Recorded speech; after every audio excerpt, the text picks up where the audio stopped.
Strategy without tactics is the slowest route to victory. Tactics without strategy is just noise before defeat. You know, that timeless wisdom from Sun Tzu. It perfectly frames our deep dive today. Welcome, everyone, to the deep dive. This is where we cut through all that noise, we unpack complex geopolitical threads, and, well, we give you the critical insights you need to be truly well-informed. Today, we're plunging into China's evolving strategy right here in South Asia. We're putting a sharp focus on its recent, very assertive push for trilateral alliances. We'll explore what this actually means for India and for the delicate power dynamics shaping the entire region. Now, our insights today, they're drawn from a really comprehensive and important analysis published by the ORF, that's the Observer Research Foundation, a leading Indian think tank. We're going to critically discuss their findings for you. And for all you learners out there, especially those of you prepping for competitive exams, maybe like India's UPSC, remember, this isn't just about ticking off current affairs boxes. It's about understanding that interconnected web geopolitics, historical alignments, economic leverage, all the things that shape our world. Our mission here is to extract those crucial nuggets of knowledge, help you connect the dots, and really think critically about these developments. That's absolutely essential for both your prelims and your mains. It really is a fascinating moment in regional geopolitics. You're seeing historical patterns, but they're not just repeating, they're sort of re-emerging with this fresh, almost urgent intensity. Understanding China's latest moves here is absolute key, I think, to grasping the future path of South Asian stability and, well, the power dynamics. The chessboard is definitely shifting, and China's making some very deliberate moves. Okay, so let's unpack these recent developments right away then. We've seen some really significant shifts just in the last few weeks. Just recently, China, Pakistan, and Bangladesh held their first trilateral meeting. That was in Kunming, China. The stated focus, cooperation and deeper engagement. And what's particularly notable, I think, is that this followed another trilateral meeting pretty closely back in May. That one was China, Pakistan, and Afghanistan. And the aim there was explicitly extending the China-Pakistan Economic Corridor, CPEC, and boosting cooperation more broadly. So looking at these, the immediate strategy behind these meetings, clearly led by Beijing, it seems pretty straightforward, doesn't it? They want to elevate Pakistan's regional standing, and let's be honest, they probably want to keep New Delhi preoccupied with immediate security concerns. But is it really that simple? What's the deeper strategic play here? Right. Especially the timing. That's exactly the right question. What's really striking about these trilaterals isn't just that they happened, but when they happened. They're happening at a time when Pakistan's regional relevance, well, if we're being objective, it's somewhat diminished. And at the same time, you see India's relations with Afghanistan actually growing, while New Delhi's ties with Bangladesh have seen some recent strains. So this combination of factors, it really allows China to capitalize on these existing dynamics. It looks like a calculated effort to leverage these regional shifts for its own strategic advantage. It's not just about simple cooperation. Right. And to truly grasp the present, we always need to look back, don't we? That 1962 war between India and China, it profoundly shaped regional alignments, geopolitics, and the echoes are still there today. After that conflict, China found Pakistan to be a strategically crucial ally, an ally that could essentially keep India busy with immediate threats, right? Thereby limiting India's ability to really challenge Beijing's core interests, its security, its overall status in the region.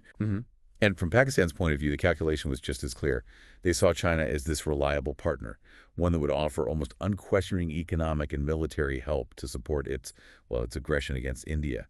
Yep. It was, a partnership of convenience, really, forged out of shared strategic goals against a common perceived rival. And the relationship endures. It absolutely endures. The nature of it is quite remarkable.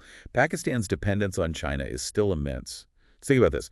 By the end of 2024, Pakistan had racked up a loan of over $29 billion from China. That's staggering. And estimates suggest over 0% of Pakistan's arms imports come directly from China. 80%? Wow. Yeah. And this isn't just about money and weapons. It's comprehensive strategic alignment.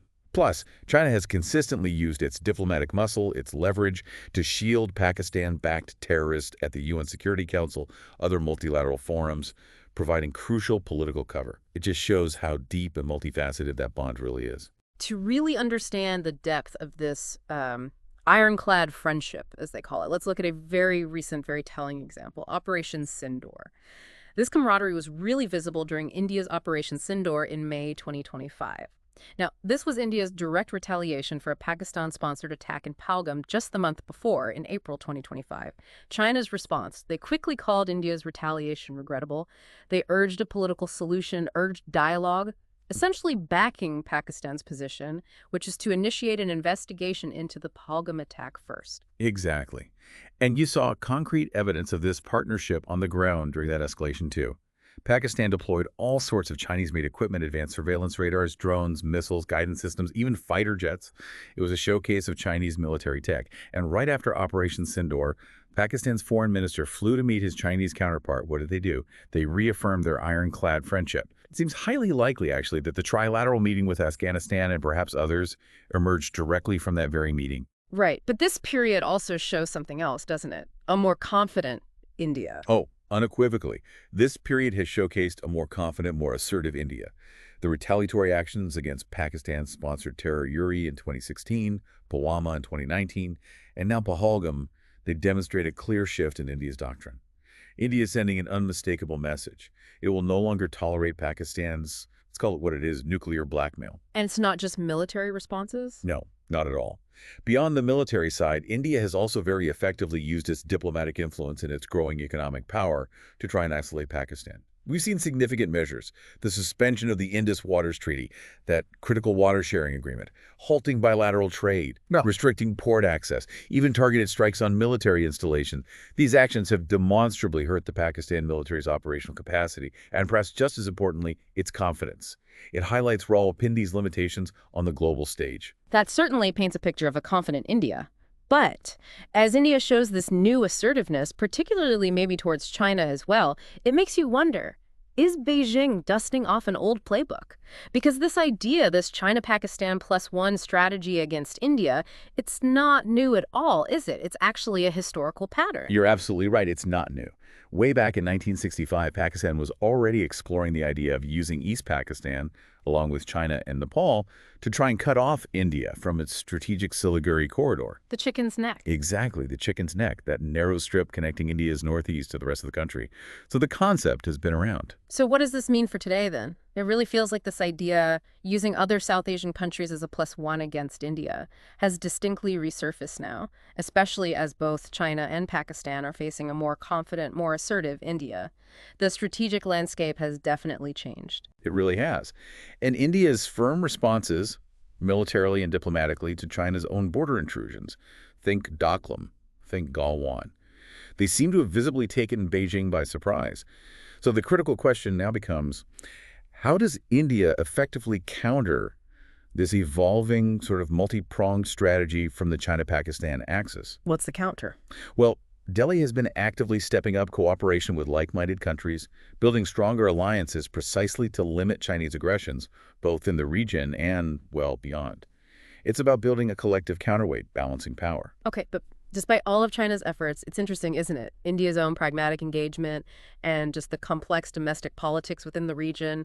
These factors have, in quite a few cases, actually slowed down China's momentum in South Asia. Influence isn't always a one-way street, as these examples seem to show. That's a great point. Let's look at some specifics. Okay, take the Maldives. Despite President Mewuzu's initial very loud anti-India rhetoric, Beijing now seems a bit reluctant to fully trust him, or maybe more accurately, invest heavily in the country's economy. Perhaps they're wary of political instability or past debt issues. And guess what? Mr. Mewuzu has now turned back to India for help keeping the economy afloat. Right. Then look at Nepal. They signed the framework for the Belt and Road Initiative, the BRI. But major differences over funding. They remain unresolved. Kathmandu seems wary of potential debt traps, and the actual progress on projects has been, well, remarkably slow. And Sri Lanka? In Sri Lanka, President Tisnayake is actively developing close ties with India. He seems to be respecting India's strategic red lines. And notably, he visited India before going to China, despite, some ideological and historical differences. That sends a signal. Even Bangladesh. Yeah, even in Bangladesh. Despite some ongoing differences between Delhi and Dhaka, India hasn't stood in the way of their trilateral energy cooperation deal with Nepal. It shows a certain flexibility, a pragmatic approach from India. So these examples are quite crucial. They really are, because they demonstrate that while China certainly pushes its agenda and it has considerable force and economic weight behind it, local dynamics matter. The sovereign choices of these nations matter. And India's consistent pragmatic engagement plays a really significant role in limiting Beijing's reach, limiting its ability to just dictate regional outcomes. These countries aren't passive pawns. They're making calculated choices based on their own interests. It shows the power of careful, consistent diplomacy alongside that strategic assertiveness we talked about. Okay, so maybe these increasing anxieties within the region, coupled with China's desire perhaps to regain some leverage, that's likely what motivated Beijing to really push for these new trilaterals, especially with Afghanistan and Bangladesh. And it's crucial to remember that key point here. Before their respective regime changes, 2021 for Afghanistan, 2024 for Bangladesh, both countries were actually pretty staunch supporters of India's fight against Pakistan and its state-sponsored terrorism. That's a major shift. A very significant shift. And with those regime changes, Pakistan and China have clearly tried to draw both countries closer into their orbit. They seem cautiously vigilant, almost wary of any pragmatic engagement developing between India and the Taliban, because they fear Pakistan would lose its long-held leverage over Afghanistan.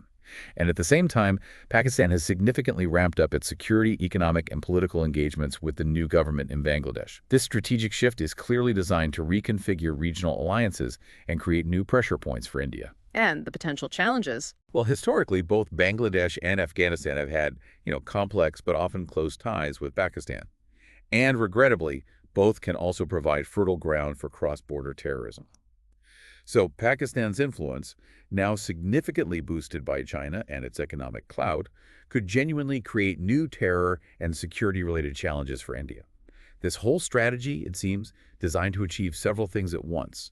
Help Pakistan become more relevant again regionally, intentionally create new rifts between India and its immediate neighbors, and crucially, keep Delhi preoccupied with immediate security and terror threats. Which then clears the path. Exactly. It clears the path for Chinese BRI projects, Chinese interests, Chinese investments to expand further into the region, potentially without significant Indian counterpressure. It's a very intricate, layered strategy. These developments across the region, they really demonstrate once again, perhaps, that China itself, not just Pakistan acting alone, is emerging as India's biggest and most complex strategic challenge.